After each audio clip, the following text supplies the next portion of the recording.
I mean, Terence Crawford has had an amazing career against a lot of very good fighters and world-class fighters, and honestly has barely lost a round. When you look back at Bud Crawford's career, there is something really special. Say there's nothing to do, but damn, like, what else do you got to do? he's a 3-time undisputed champion. Hey man, you looking small. What you mean I'm looking small? You looking small.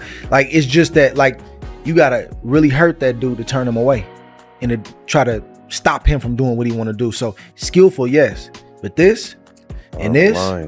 Many fighters hesitate to face Terence Crawford, and the reasons are pretty wild. Even Roy Jones Jr. once pointed out that Canelo appeared uneasy when they stood face to face. Crawford's intimidation factor goes beyond pure talent. It's the calm, analytical way he studies everything in front of him. He rarely takes a clean shot, and he capitalizes on the smallest slip-ups with pinpoint precision, leaving opponents feeling like they're trapped in a fight they can't win. And that stare down that we talked about, when I told you either he's not ready for this or he trying to little boy Bud. He wasn't trying to little boy Bud. He really was afraid. Well, not afraid, but he was worried about Bud. And Bud knew that. And Bud, being the older guy, Bud kind of looked him in his eye and made him turn away first. That was a victory for Bud. That was Bud's first victory. Anytime that happens, if something else don't come around or something else don't happen to undo that, you got a problem. Pauli Malignaggi has emphasized just how extraordinary Terence Crawford's resume truly is. Crawford managed to become an undisputed champion in 3 separate divisions, an accomplishment almost never seen in today's era. And he didn't get there by padding his record. He consistently stepped in with the best available opponents. What stood out most to Pauli wasn't just the victories themselves, but how Crawford earned them. He rarely absorbs clean shots and usually controls every moment of a fight. His flawless resume, 41 wins, 31 coming by knockout, and 0 defeats, speaks louder than any hype. Malignaggi described Crawford's recent win over Canelo as something bigger than a high-profile matchup. To him, it felt like a turning point, the arrival of a new dominant force in boxing, much like when Floyd Mayweather took over his era. In Pauli's eyes, Crawford has now firmly established himself as the standout fighter of this generation. It's flawless. I mean, Terence Crawford has had an amazing career against a lot of very good fighters and world-class fighters, and honestly has barely lost a round. When you look back at Bud Crawford's career, there is something really special. It's one of those things now, because now I've now seen back-to-back generations of Floyd Mayweather and Bud Crawford, and man, you know, it's one of those things where now I understand why the people that lived in the Ray Leonard era say, you know, wish we could see Ray Leonard against Mayweather, and how that would be. Because it just leaves such an empty feeling when you have such special fighters that were in different generations, and you saw both of them. You know, I saw the entirety of the Mayweather generation. I saw the entirety of the Bud Crawford generation. Just incredible. Really, really incredible. And I know Mayweather gets a lot of hate, but for me, he's a tremendous, tremendous fighter. And Terence Bud Crawford is in that realm as well. And it's a fight we'll never get to see. So what are we going to do? You know, it'll be up to the fantasy fights, you know. But let's get into it, man. I want to get into the undercard as well and some of my thoughts on the Netflix show. But let's get into the main event first. Crawford really boxed very, very well, very, very intelligently. The question mark was what happens when Crawford gets hit cleanly. I'm not sure he got hit cleanly the whole fight. You know, he got hit with some partial shots. Some shots landed cleanly, but by the time Canelo started landing anything cleanly, I think he was hesitant because he was getting countered so much that he was taking some of the steam off the shots in order to hope to be more accurate. Because even late in the fight, there were a couple of shots that Canelo landed, but they barely moved. Brian talked about how impressive it was to watch Terence Crawford take on Canelo, explaining that it's rare to see a fighter blend offense and defense so seamlessly in today's boxing landscape. Usually, a boxer leans heavily toward one strength and has to sacrifice something in the other. Crawford didn't. He showed razor-sharp defense, blocking, slipping, and managing distance, while being able to flip the switch instantly and counter with precision. Brian emphasized that this balance is what sets Crawford apart from most champions. He can shut down an opponent's entire game plan while steadily building his own rhythm. To him, the performance wasn't just about avoiding damage. It was about Crawford maintaining total control and outclassing a top-tier opponent with poise and technical mastery. See, I think that for me, I watch defense as much as I watch offense. So, yeah, like I thought, like watching Bud catch those shots off his glove. He looked amazing. So amazing. Yeah, he looked good. Yeah, he'd go to a body and he'd catch that and come up with an uppercut. You know, just all those things that seem. He looked great. Yeah, I've never seen anybody do that to ever. No one has. Yeah, he's the best. Canelo. Ever. Yeah, he's the best. And I think he would do that to Canelo on his best day. Canelo said it. He goes, I couldn't figure him out. No. Which is why he probably won't fight him again. In a way. They'll fight again. You think so? The payday, yeah. But so you're going to get Canelo, because the money's in Canelo Crawford, the rematch. Yeah. I don't want to see it, but I want Crawford to get paid, so might as well do it. Andre Ward spoke very highly of Terence Crawford, describing him as the most complete and skilled fighter of his generation. Coming from Ward, who was known for his own technical brilliance, that praise carries real weight. He pointed out that Crawford's mentality is one of his greatest weapons. When Terence decides he's going to accomplish something, he pushes himself to whatever lengths are necessary to get it done. Ward explained that the only real way to stop a fighter like Crawford is to physically hurt him, because trying to outthink or outmaneuver him won't work. Crawford's ability to shift stances, adjust on the fly, and stay composed under pressure puts him in a rare class of fighters who can bend a fight to their will. To Ward, Crawford's dominance isn't luck. It comes from unwavering focus, toughness, and a refusal to back down from any challenge. Somebody that, like, I can bet the house on is Bud. Who's the most skilled fighter today? Bud is definitely one of them, for sure. Me and him, we so much alike in our mentality. Like, soon as I see this dude, he come in the room or I come in the room, we start arguing about basketball, wrestling, anything, bro. Like, man, you can't, man, you looking small. What you mean I'm looking small? You looking small.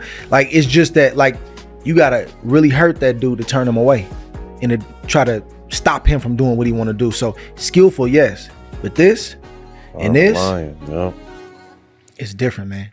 Terence Crawford's path to greatness has been deeply personal, shaped heavily by his family's influence.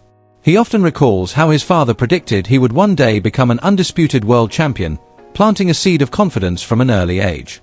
Meanwhile, his mother remained doubtful, never entirely convinced he would reach the very top. Rather than discouraging him, that skepticism became a driving force. Every time Crawford stepped into the ring, he carried the determination to prove her wrong. With each victory and title, he not only realized his father's belief but also earned his mother's pride. Looking back, Crawford views his journey with a deep sense of fulfillment, proud that his accomplishments have brought both validation and respect from the people who mattered most to him. My dad used to tell my mom I was going to be a world champ. I told him we would be. How'd that make you feel? It filled me with rage. And every time I stepped foot in the ring or anything that I ever did, I just wanted to win so bad so I can prove a point to her. I paid the kids, I said, if y'all can whoop Bud, I give y'all $10 a piece. Couldn't whoop. You went out on the street. Yeah. What's now Bud Crawford Street. Yeah. And offered $10 to anyone who can kick my son's butt. Yep. And a lot of takers. Yeah, the kids in the neighborhood. Couldn't nobody whoop them. What did he tell you then? He told you, Mom, I told you I'm the best. Reflecting on his career choices, Crawford shared that he never prioritized becoming undisputed at 154 pounds because he felt the division lacked truly challenging opponents. For him, collecting belts isn't the goal, it's about proving himself against the best fighters available. Instead of staying at 154, he chose to move up to 168, seeking tougher competition and bigger names that could solidify his legacy. This willingness to take on greater challenges rather than settle for easier paths highlights Crawford's mindset. His career is defined by ambition, calculated risk, and the drive to test himself, not by chasing comfort or simple victories. Has being undisputed at 154 ever crossed your mind at this point that you're at in your career? Not at all, because I'm looking at the landscape of the 154-pound division. There's a lot of great fighters, but there's not a lot of defining fights at 154. There's not a lot of legacy fights at 154. You know, when I'm looking at the landscape of 154, I beat, what's his name? Majimov? No, 154? No. The champion that just knocked out Tim Tszyu. Oh, Bakram. Yeah. Okay, so Bakram, they're going to say, who is Bakram? Facts. He knocked out Tim Tszyu that already had losses. I would put you down with Fedora, though. But Fedora already been knocked out. Yeah, he did that. Yeah, so, along my career, I've been criticized and people have taken credit away from me just to try to diminish my accomplishments, just off of pure hate. Crawford has often taken time to showcase the titles he's earned, not as mere bragging, but as a testament to years of relentless dedication and hard work. Each belt tells a story of victories, sacrifices, and challenges overcome. For him, displaying these championships is a way to demonstrate to fans and critics alike that nothing came easily. Every title reflects battles fought, doubts silenced, and obstacles conquered. Beyond personal achievement, his belts stand as symbols of discipline, perseverance, and self-belief, serving as inspiration for young fighters who aspire to follow in his footsteps. Just reflecting on all my accomplishments at my mama house. That's where all my belts at. Pretty amazing, huh? You know, hard work, dedication. Things that y'all favorite fighters, some of them, don't got. So I see why y'all mad. See why y'all mad. Ooh, look at that one right there. This where it all started at. Right here. This one. In Texas. In Texas, baby. Don't hate. Just congratulate. Rising star Virgil Ortiz Jr. offered high praise for Crawford's latest performance, calling it nothing short of spectacular. Ortiz noted that Crawford had done everything necessary in that fight to prove his greatness, suggesting he doesn't need to chase additional opponents to cement his legacy. In Ortiz's view, Crawford has already secured his place among boxing's elite. Coming from a young, ambitious fighter, this admiration highlights just how profoundly Crawford's dominance has impressed the next generation, leaving them in awe of the heights he has already reached. Perfect fight actually. He neutralized all of Canelo's strengths. He knew that he was gonna look for the right hook, because I believe that they've been looking at Crawford being hurt by that right hook before. So he neutralized it. He used his jab really well. He boxed beautifully. And man, I mean, he did everything right. Yeah. Now, let's talk about Crawford first, because obviously we can get to Canelo later. But in the post-fight, they asked him, a media member asked him if he'd come back down to 154 to fight Boots. Obviously, in the same token, I took it as, all right, Boots or Virgil, right? And he said he's not coming back down to 154. What are your thoughts on him not coming down, and what do you think he will more than likely do next? I don't know what he's gonna do. I did read something that said he'll go down to 160, you know, and I think that is definitely a possibility, and you know, that fight can still happen at 160. And as far as what he's gonna do now, I mean, I don't know. He kind of beat the final boss of the game, you know what I mean? Yeah. There's kind of nothing. I don't want to say there's nothing to do, but damn, like, what else do you got to do? He's a 3-time undisputed champion. He made some good money.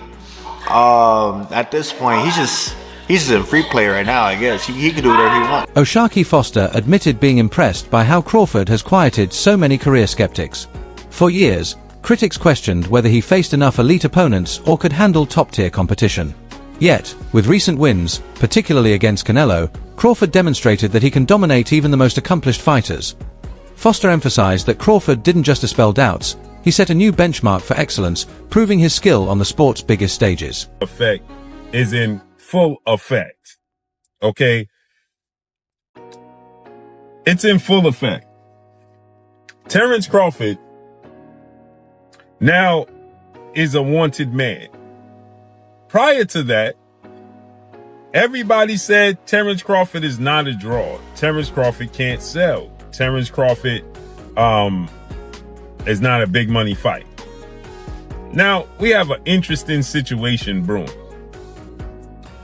The former unified WBA, well, WBO, WBC, junior middleweight world champion, Mexican superstar or star boxer, the towering inferno, Sebastian Fundora,